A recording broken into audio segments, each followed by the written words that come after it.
Existe um povo que durante milênios foi perseguido, escorraçado, falsamente acusado das piores atrocidades.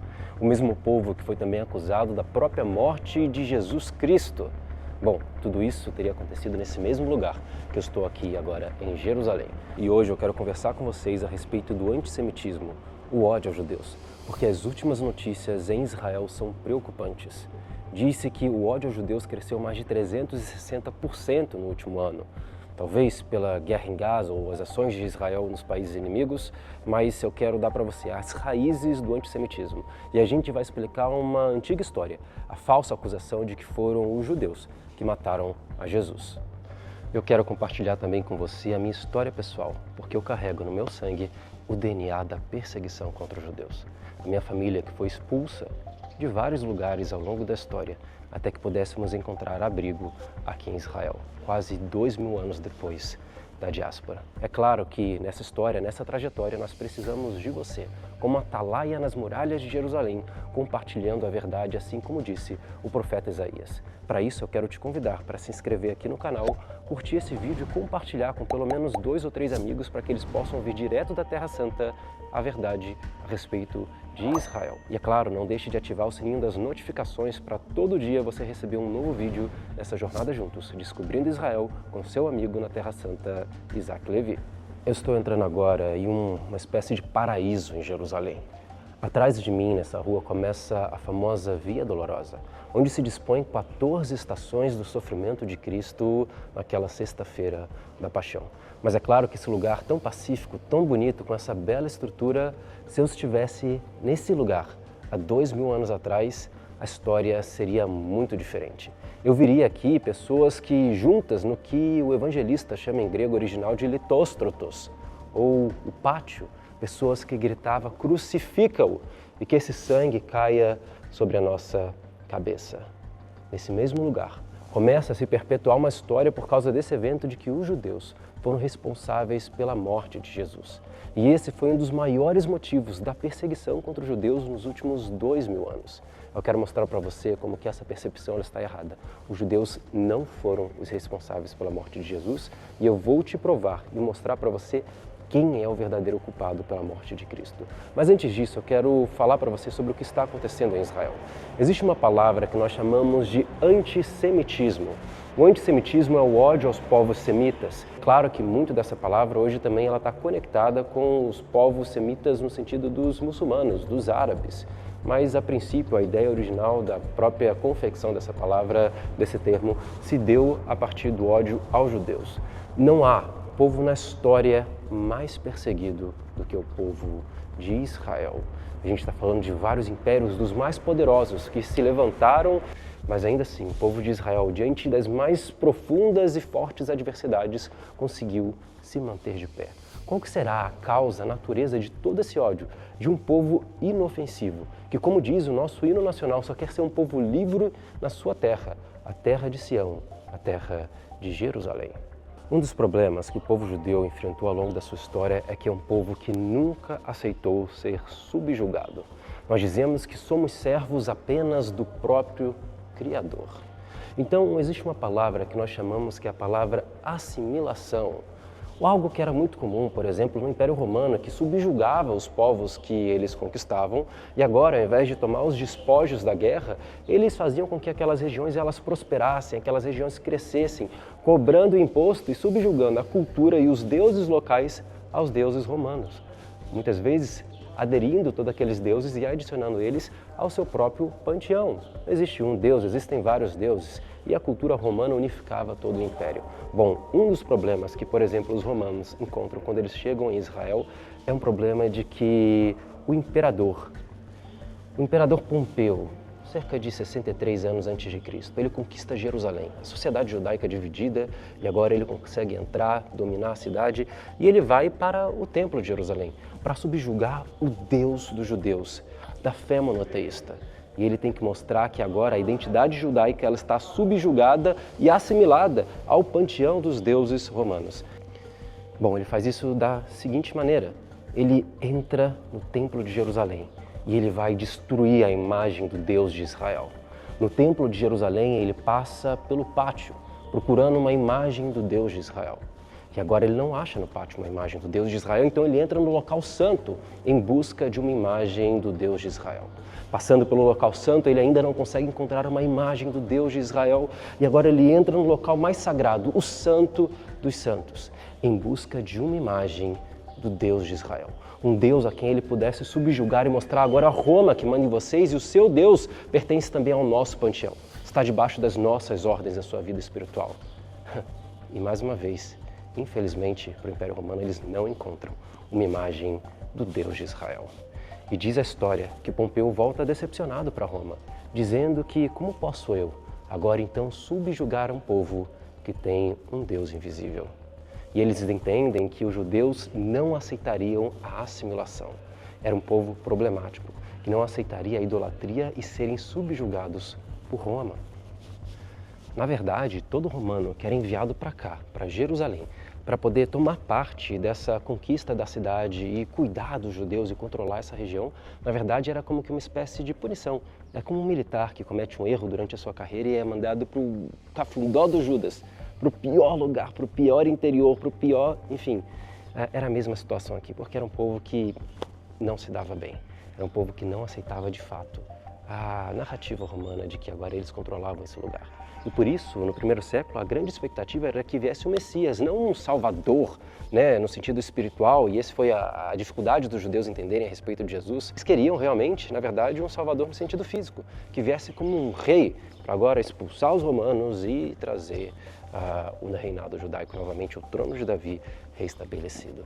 Mas veja que esse povo, que é considerado um povo teimoso porque não se assimila, ao longo da história, essa teimosia de ter uma identidade restabelecida, reafirmada nos princípios bíblicos, esse povo sofre. Porque qualquer país que eles passaram, na sua diáspora e no seu exílio, proibidos de viver na sua terra natal, foram vistos como que uma espécie de povo traidor. E é claro que o evento da morte de Jesus, a narrativa dos evangelhos, fez com que, muitas vezes, alguns pais da igreja, infelizmente, tivessem uma visão antissemita de Jesus. Mais uma vez, porque o cristianismo ganhava, mais uma vez, todo mundo, mas os judeus continuavam na sua teimosia, ainda esperando o Messias. E é por isso que eles foram acusados da morte de Jesus. E bom, acusados da morte de Jesus, é interessante que a gente tem que parar para pensar, porque tudo isso aconteceu exatamente nesse lugar que eu estou aqui agora, na Fortaleza Antônia. É aqui que Jesus é apresentado pelos sacerdotes e Pilatos, ele pergunta o que teria feito esse Jesus. No tribunal religioso, Jesus condenado por heresia, e agora no tribunal político ele vai ser apresentado como, olha, ele é Messias, Messias é rei, quer dizer que ele é um revoltoso, ele está colocando em xeque a autoridade de Roma. Olha o jogo dos sacerdotes da sua época, fariseus e saduceus. Nas suas muitas diferenças, combinaram em apenas uma coisa: Jesus é uma ameaça ao ecossistema da religião. E bom, Jesus é apresentado nesse lugar. Pilatos faz de tudo para não crucificar Jesus. Bom, primeiro ele chama Jesus para um interrogatório próprio e ele pergunta para Jesus o que é a verdade. Jesus, como ovelha muda, permanece em silêncio. E bom, Jesus, ele responde para Pilatos quando Pilatos diz, olha, você não sabe que eu tenho poder para te libertar ou para te condenar? E Jesus fala para Pilatos, nenhum poder você teria, se do céu não fosse estabelecido. A história continua e diz a Bíblia que Pilatos apresenta Barrabás e Jesus. E ele tentando mais uma vez libertar Jesus, depois de açoitá-lo e falar, essa é a pena para esse Galileu? Não, eles continuam dizendo que eles queriam uma pena mais dura. Eles rejeitam a libertação de Barrabás e agora aceitam que Jesus, ele é culpado e que ele deve ter uma pena severa. A pena que eles pedem, crucificam. Porque Pilatos pergunta, o que faço eu com esse Jesus chamado Cristo? E o povo, diz a Bíblia, grita, crucifica-o e que esse sangue caia sobre nossa cabeça. Pilatos diz, et homo, eis aí o homem. Lava as suas mãos, Jesus começa a sua vida dolorosa. E o questionamento que a gente tem que fazer aqui é, será que de fato existiu uma multidão nesse lugar que pediu a morte de Jesus e por isso o sangue de Jesus está sobre a cabeça dos judeus? E eu quero dizer para você que não foi assim. Na verdade, se a gente for no grego original, a palavra que aparece é litóstrotos. E nós encontramos o litóstrotos aqui em Jerusalém e eu quero mostrar para vocês onde fica esse lugar. Você vê que é um pequeno pátio. Esse pequeno pátio dava algumas poucas dezenas de pessoas. Quem pediu a morte de Jesus foi de fato os líderes do templo. E não necessariamente toda a população, porque não faz o menor sentido que uma população no domingo de Ramos, 5 dias atrás, está falando Baruch haba Beshem Adonai, bendito é o que vem em nome do Senhor. E diz Hosana, Hoshiana, salva-nos. E agora, 5 dias depois de milagres, de grandes ensinamentos, depois dele se levantar contra a corrupção do templo, 5 dias depois a população estaria dizendo, hey, crucificam e que esse sangue esteja sobre a nossa cabeça? Não é assim que funciona. Los Trotos, um lugar bem pequenininho, um pátio, onde essa liderança política, que se tornou muito incomodada por Jesus ameaçar o sistema religioso, virando as mesas do templo alguns dias atrás, agora eles sim pedem a morte de Jesus. Então, os líderes judeus pediram a morte de Jesus. Isso é um fato. Mas quem executou Jesus? Quem matou Jesus certamente não foram os judeus. A execução da crucificação, a pior morte possível à sua época, era feita pelos romanos. Os romanos vão então até a Pérsia, eles veem que os persas têm essa morte extremamente cruel, uma morte exemplar para os piores criminosos que poderiam ficar na cruz agonizando até não sustentarem o peso do corpo e com o seu próprio peso sufocassem. Bom, essa morte exemplar era dada aos rebeldes, aqueles que se levantavam contra o Império Romano. Judeus não crucificavam. Era considerada uma morte maldita pelos judeus. Então, a execução de fato de Jesus foi, obviamente, pelos romanos. Mas eu ainda não diria que foram os romanos que mataram Jesus.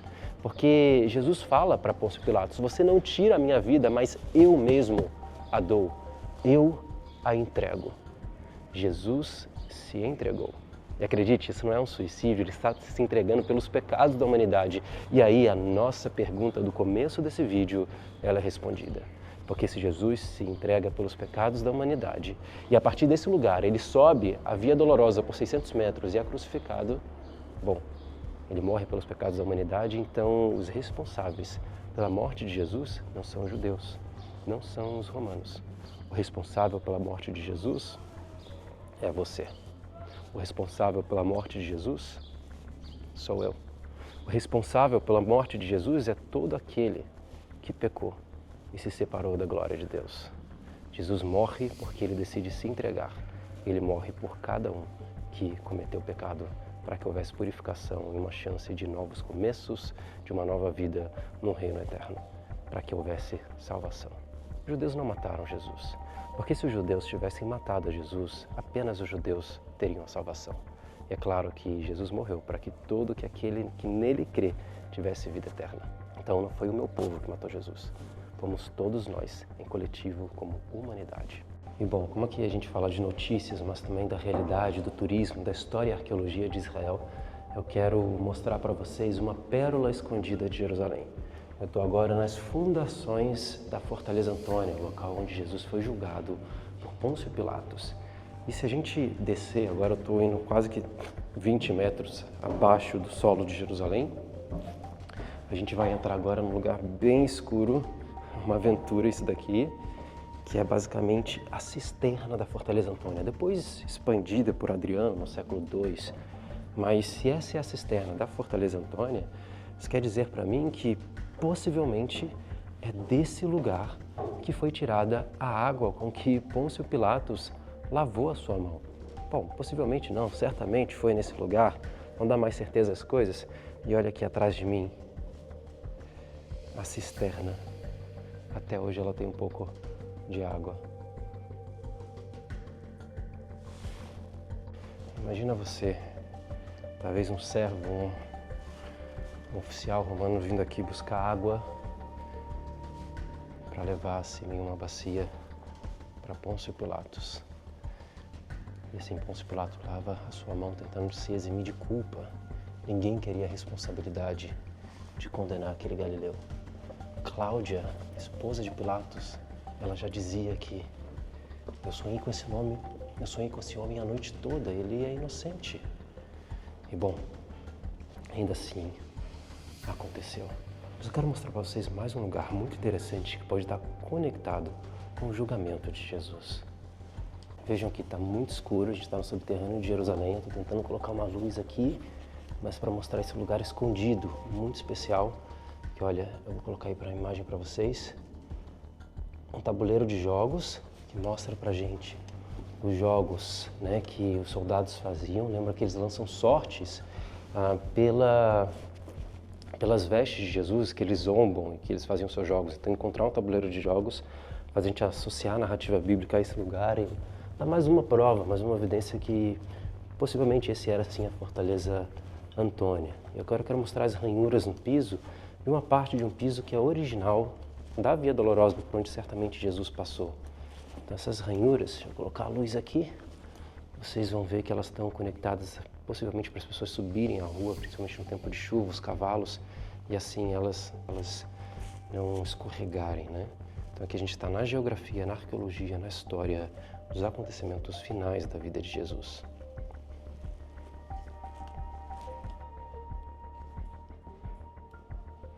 Uau! Não tem luz. Deixa eu tentar pegar aqui o outro celular para a gente não causar um acidente. Olha só onde a gente está se metendo. Vamos tentar ir aqui. Essas pedras aqui são originais da Fortaleza Antônia e da Via Dolorosa. Olha isso, agora temos um pouco de luz.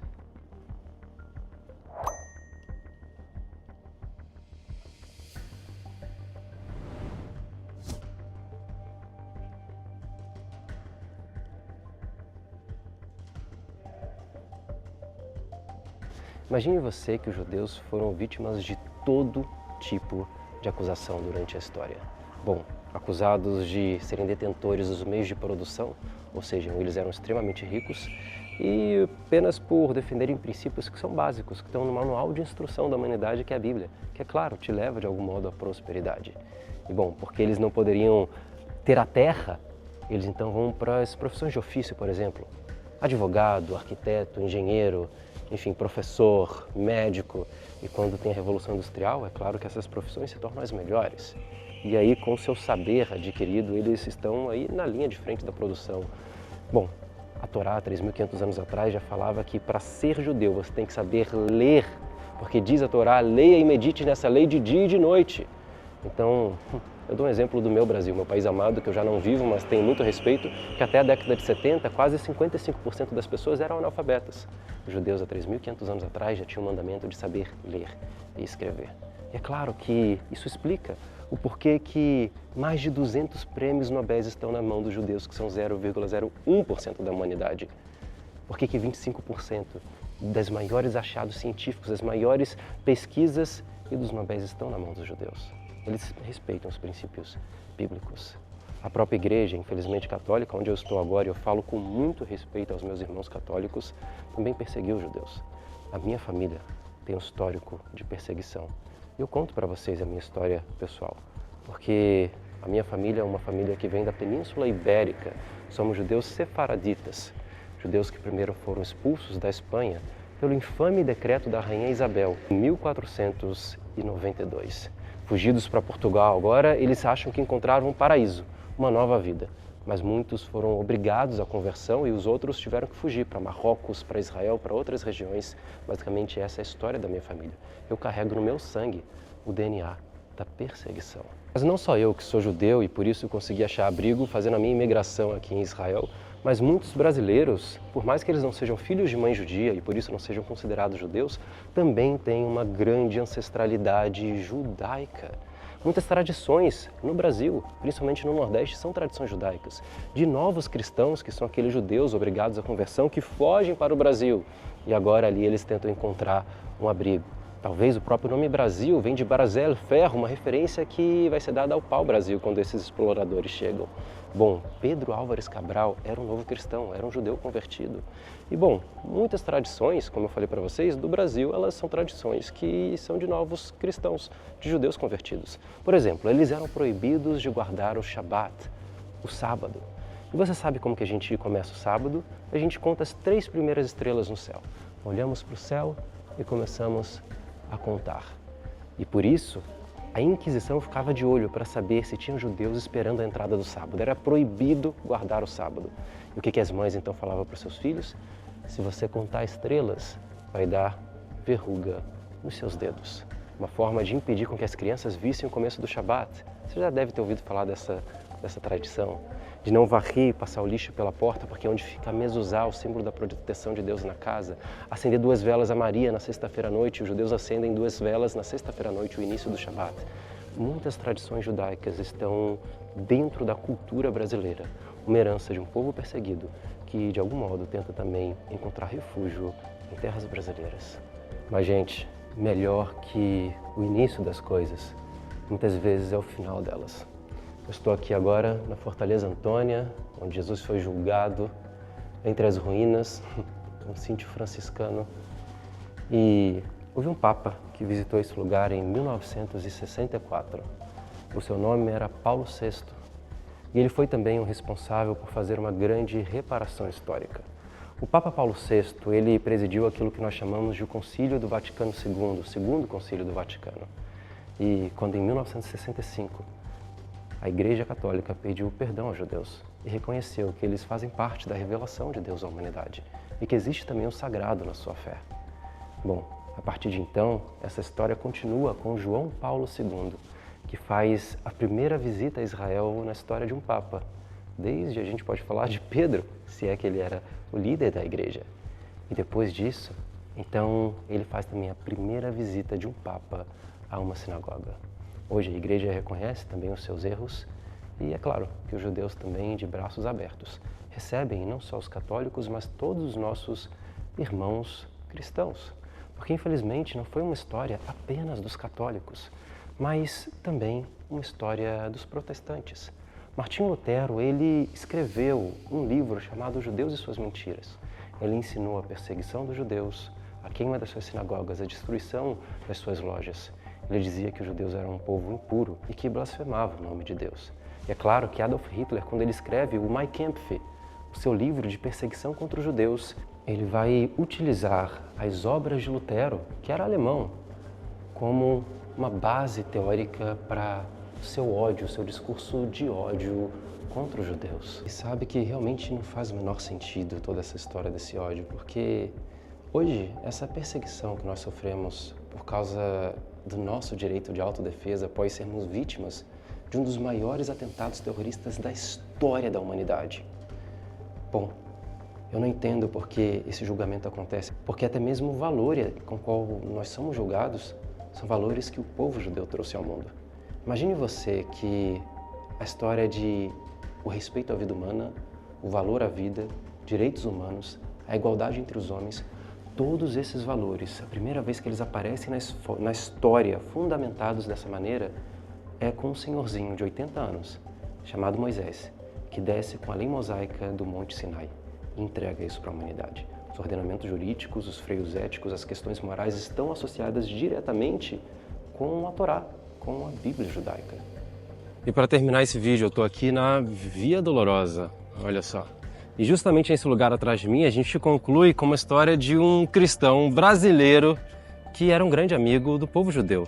Nesse lugar, a hospedaria austríaca é onde ficou hospedado Dom Pedro II. Ele aprendeu a falar hebraico fluentemente, não hebraico moderno, hebraico bíblico. Eu vou colocar a foto dele fazendo essa visita aqui a Jerusalém. Então sempre a esperança. O Brasil tem um histórico de apoio ao povo de Israel. E se você quiser um vídeo apenas sobre esse histórico, me diz aqui. Mas eu também estou com outro grande cristão, olha só. Temos um judeu e um cristão aqui em Jerusalém. E o Mateus que mostra pra gente que sim, né, Mateus? É possível que cristãos e judeus vivam juntos e respeitem ainda com as suas diferenças, mas reconheçam que eles vêm do mesmo lugar, né? Com toda certeza. Na verdade, um bom cristão, um cristão que lê a Bíblia, ele tem que entender aquilo que, por exemplo, Paulo fala aos Romanos, mostrando que a dor de Paulo pela ignorância temporária dos judeus de não ter entendido que Jesus era o Messias, doía nele. Uhum. E ele entendia que aquilo era temporário. Então a mesma dor que havia no apóstolo Paulo deve estar no nosso coração, Uhum. né? Buscando que eles reconheçam, eles entendam Jesus como Messias. Sim. E muitas vezes, muitos cristãos interpretam que, na verdade, teria sido os judeus que de alguma forma julgaram, crucificaram Jesus, mas quando a gente percebe a história do cristianismo, nós só temos o cristianismo por causa de 12 judeus e por Verdade. causa de um judeu. Verdade. Então, essa balança, ela é desproporcional. Era o contexto de Jesus, mas nós só temos o evangelho porque judeus entregaram a sua vida por amor a esse evangelho. Sim. E esse evangelho chegou até nós nos dias de hoje. E Paulo fala que foi por um tempo, para que o evangelho chegasse até os gentios, até nós. Eu, brasileiro, só pude ter o evangelho por causa dos judeus. Uau. Então, nós temos que ser gratos, orar, como a Bíblia fala, que nós devemos orar por a paz de Jerusalém, nós devemos orar pelos nossos irmãos judeus, para que eles reconheçam que Jesus é o Messias. Uau, que incrível. Obrigado, Matheus. Com essa bonita mensagem, eu acho que não precisa dizer mais nada. A única coisa que eu falo para você é não se esquecer de se inscrever no canal, ativar o sininho das notificações, curtir o vídeo e compartilhar com seus amigos. É isso. Por hoje é só. Shalom e até a próxima. Valeu.